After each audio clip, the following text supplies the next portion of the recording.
안녕하십니까, 최 박사입니다. 최근 SBS 유튜브 채널에서 길고양이의 야생동물 포식 문제와 TNR의 한계를 다룬 영상이 공개되면서 고양이 살처분 논란이 커지고 있습니다. 길고양이가 야생조류와 멸종위기종을 공격한다는 지적은 사실입니다. 특히 섬이나 철새 번식지처럼 생태적으로 민감한 지역에서는 소수의 고양이도 큰 피해를 줄 수 있습니다. 하지만 이 사실이 곧 전국의 길고양이를 살처분해야 한다는 결론으로 이어지는 것은 아닙니다. 멸종위기 조류가 번식하는 섬과 도시 주택가의 환경은 전혀 다릅니다. 특정 지역의 문제를 전국으로 확대하는 것은 과도한 일반화입니다.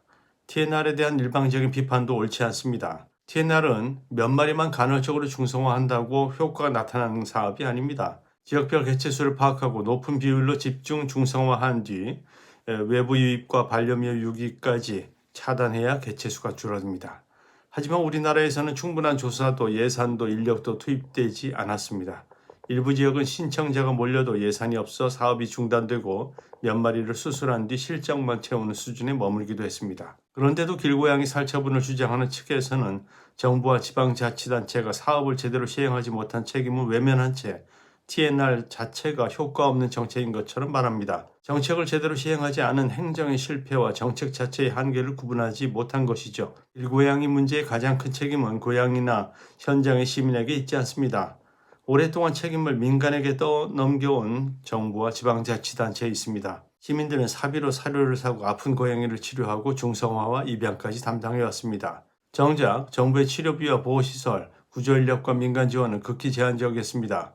정부가 해야 할 공공행정을 시민의 선의와 희생에 맡겨놓고 문제가 해결되지 않자 고양이와 급식자를 탓하는 것은 전형적인 소국 행정이죠. 먹이를 주지 않으면 문제가 해결된다는 주장도 현실적이지 않습니다.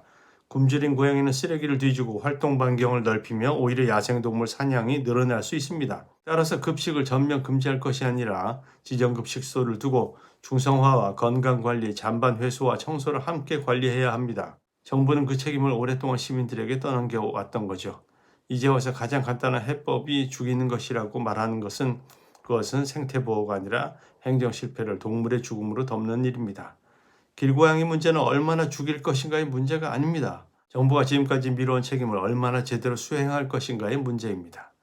지금까지 세상산책의 최박사였습니다. 감사합니다.